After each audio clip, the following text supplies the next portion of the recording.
Everybody, hey peeps. I hope you had a good week 5 on your fantasy football, your DraftKings ReignMakers, your DFS, or just enjoying the football. There was horrible refereeing throughout the whole weekend.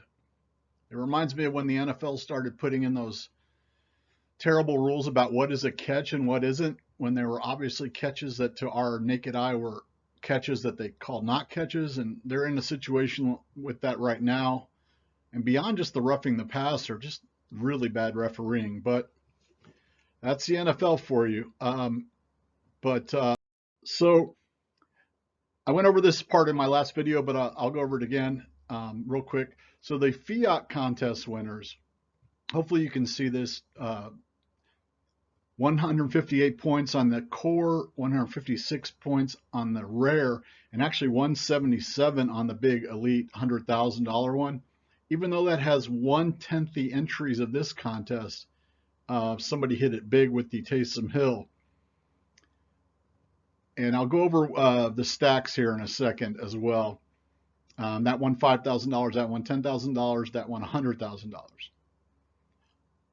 You can see the 150 is about 30 points a player, which is a lot. But that's what you kind of have to hit it big all season long.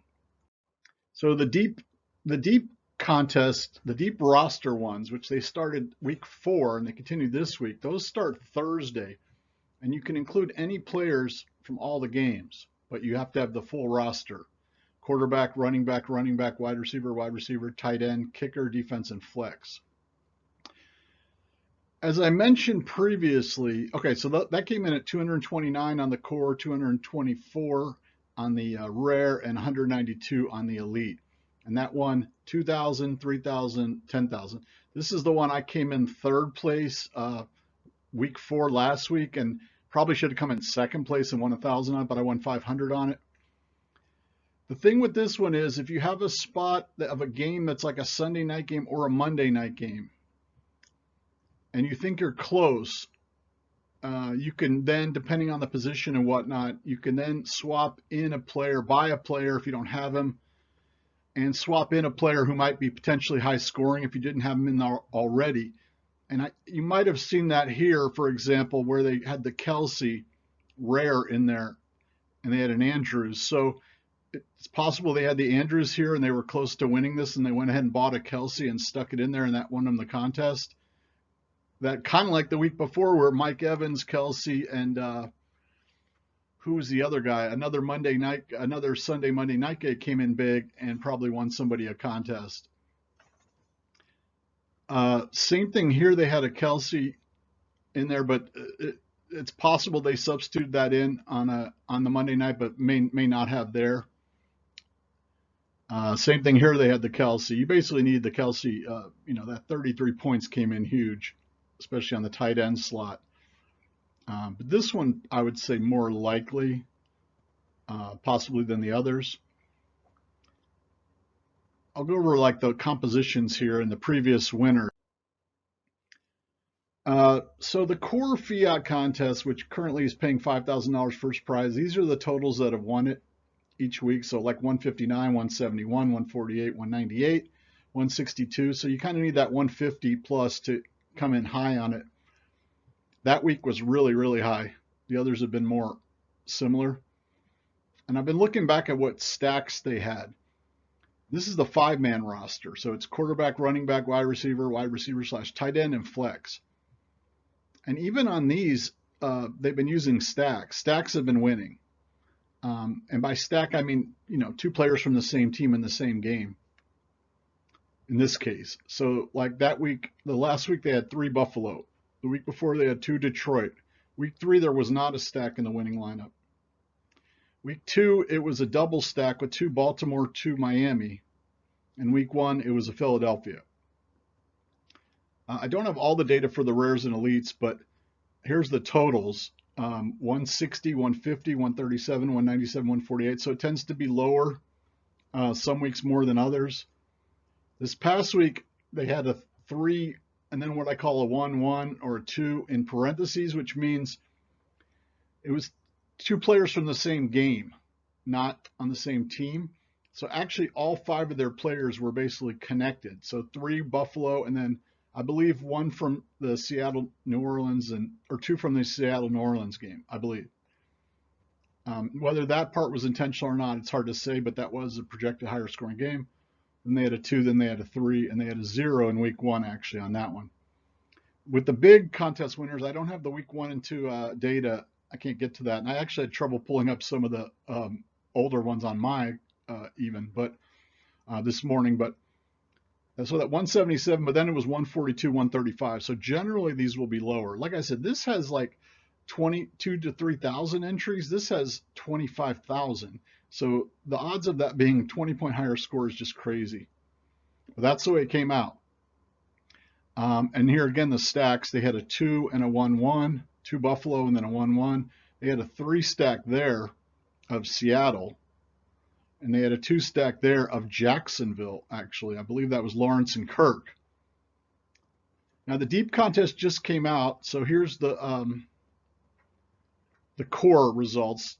Very similar totals both weeks, and a lot of connected players or stacks. So here they had a 2 stack, a 2 stack, and then another game combined that had 1 player each. So like 6 of the 9 were sort of connected in one way or another. And then the previous week, they had a 2 stack and then 1 in the same game. So they had 3 from the same game and then a 1-1. And I can just go over I can't go back and go over those lineups, but you can see what they were. Basically the Buffalo with Allen plus Diggs and/or Davis, and then Kelsey, and then Fournette were the big ones. In the Dallas defense was big if you had that, and that was really big in regular DFS as well as ReignMakers. So what you needed the cutoff to get the lowest prize in the main contest, in the core Fiat, it went up quite a bit this week to 80. It was about 70 last week, and that was a spot 8,150, and that won you a core pack. In the rare, it was 69, and that was 62 last week, so quite a bit lower, easier to cash in the higher levels. In general, that pays out to 33.79. On the Fiat, it was 62, and it was 55 the week before. 1,200 pays there, and that gets a rare pack. So on the deep, the core deep came in at 85 and was 82 the week before. So this is why I've been liking the deeps and doing better in the deeps, because not as many people are entering them with good lineups. Also, people are putting showdown cards. They have showdown cards, so they can't necessarily put those in that. So if you consider that's 9 players versus 5, again, it pays less spots, but the actual point total to get there, 9 spots versus 5. That was 80, 70 the week before. That was 106. So the elite deep one is has been stronger both weeks. So the people doing the elite deep have been putting in good lineups into that, and they probably have good cards in general, the people that are playing on that level. And that one's a rare pack. So you can see that there. As far as my results for week 5, if you saw my other video, a couple other videos, well, I was real excited because on Sunday I did finish second in a DraftKings $5 single entry regular DFS main slate. So I won $2,000 off a $5 entry. So that made up for everything, obviously, and was a really good week. On ReignMakers, came in at about $50 plus 5 cards. The Fiats, I didn't break 100 on any of mine. I had a 95 and a 90, and on the Fiat rare, I only had a 71 high. I actually did decent on the showdowns this week. I cashed in 4 showdowns, including a rare, which pays 10, with a 39 score on the Indianapolis Denver. And on the New York Green Bay, a 61 paid 5. Cincinnati Baltimore, 56, got a pack. And then the Vegas Kansas City yesterday, I had 103, and that only got me 5 because of Kelsey again. Otherwise, I would have won a lot more on that, and especially on regular DFS, because I had some really good showdown lineups going, but not with Kelsey in them. So that was really annoying. But then on the deeps, I did much better, because maybe I'm just building my lineups a little too strong on the deeps, or because I have a lot of tight ends, defenses, and kickers now. And also the thresholds have been lower, but on those I cashed 5. A $20 one there with a 127, pretty nice score, decent score. An 88 even got me a core pack. So you see a 71 got me a core pack there and an 88. And then I had three deep cores that were over 120 points, which is pretty good. You need to get up to like 200 points to have a good cash though. So it netted out to about $50 in 5 cards. And roughly what I've won this year on ReignMakers, like 110 the first week, I believe 30 the second week, 50 the third week, 550 the fourth week. That's when I had the $500 hit, which probably should have been $1,000, but that's fine. And then a $50 that week, that adds up to like $800. Also, if you remember, on week 1, I put my best lineup into the single entry for some reason, and it won me 60. I finished like 11th or 9th, but I looked at the regular contest, and it would have got me like top 13 maybe, and I would have won 500 on that. So a couple more breaks. Obviously, I've had a good break there, but a couple more breaks, and this would be a lot higher. So anyway, 800 plus cards. That's on prize money alone. And I probably put 400, 450 into ReignMakers total. And virtually all of that was from selling NFL all-day moments for profits. I know it sounds like I'm bragging. I'm just trying to say that there is money to be made in this. You just got to have a good balance between contest and selling cards. So my recent buys and sells. I've only sold 1 card over the past week. I probably need to lower my prices more, but just didn't really want to fiddle with it. And some of them are getting just too low to even sell when you consider there's another 12 games for each team coming up.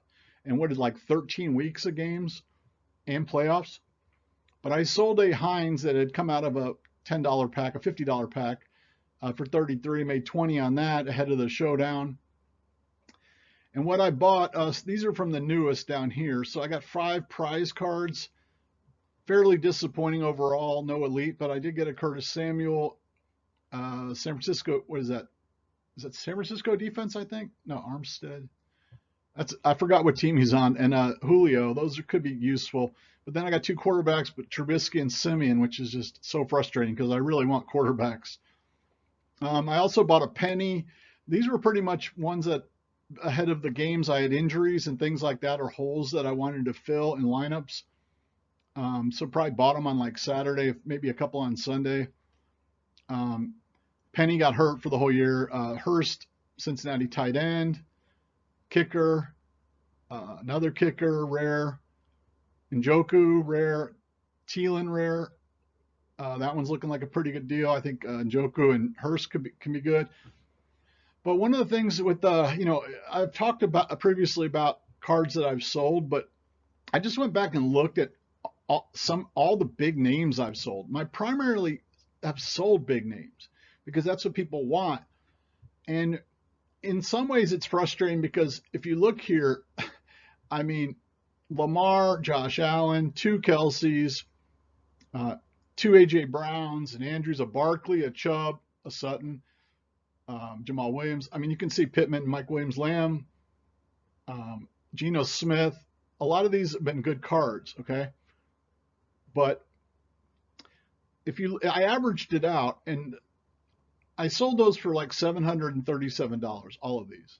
Only 4 are rare. That's like $663 after tax, after the fees are taken out. But just on the net basis, on the total basis, that averages out to like 30 a card. Okay, so you can just eyeball it and know that these are not $30 cards. In particular, the Barkley and the Brown were really high. Could have sold the Russell Wilson for really high. I didn't. The A.J. Brown, Sutton, and Chase were high. I haven't checked where they're at now, but I'm pretty sure they're not where I sold them at. And so the question is like, and this isn't showing my net profit on these, but the net profit was pretty good. Probably 50%, I'm guessing. Because I bought a few $50 and $40. I bought a few of the Elevate packs and the Momentum packs and some booster packs, but most of my packs have been profitable overall. And I haven't bought any cards in the past week, or bought many or sold many. And I'm probably going to do that. Been eyeballing the rares and even the elites, but the elites are a little too high out of my price range still. I'm going to do another video where I kind of have, I think I have a good strategy I wanted to lay out to you for buying good quality and quantity at the same time versus like the best lineup. Trying to find the right balance because I've mentioned that I bought a little too much quantity over quality at times, but that also has helped me with having good deep deep lineups and having showdown entries and things like that. Um, so I'm thinking I might buy $100 rare pack, which can contain a rare or a pretty good chance in elite and even small chances at the really higher ones. But we'll have to see because I know I'll get pissed off if I buy $100 pack and it ends up being worth like $40 instantly. So I bought a few elite 40 elevate $40 packs and a few momentum $50 packs and some boosters, and they've all done pretty well for me. So we'll see. I'm up pretty good amount between ReignMakers and DFS, so maybe $100 pack. I'll give it a whirl. Maybe I can get an elite quarterback or something, or a good skill player. So yeah, I guess that's a trade-off. That's kind of like the point is like, how much would I have won, or how much could I have won with these guys? And I can always buy them back. I mean, many of them are cheaper now from where I sold them.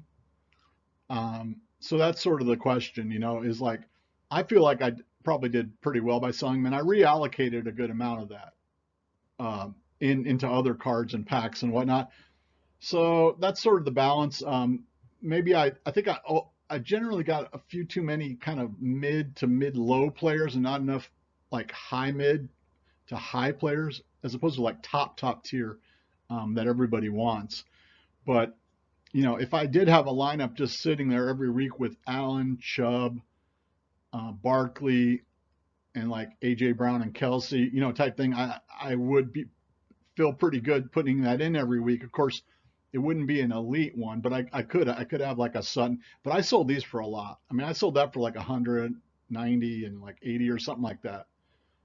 So I sold those for a lot. I think they're a lot less than that now. Anyway, so I'm going to do a video of some lineups that you could buy, basically where you could buy two lineups for the price of the best lineup. And they're still really good lineups. You know what I mean? So then you have like 10 players versus 5. And that probably is the way to go, in my view. It's sort of like a balance between quality and quantity type of thing. Anyway, that's it. I hope you had a good weekend on the games and everything. Thanks for viewing, liking, subscribing, and commenting. If you want to sign up for your DraftKings ReignMakers, there's still a lot of weeks left with a lot of prizes, and the prices in the marketplace are lower than they've ever been. So you can accumulate cards cheaply. If you want to ever tip me you can do it on TOPSHOT or NFL All Day. My username there is Kentucky Wildcats. All right, guys, have a good one.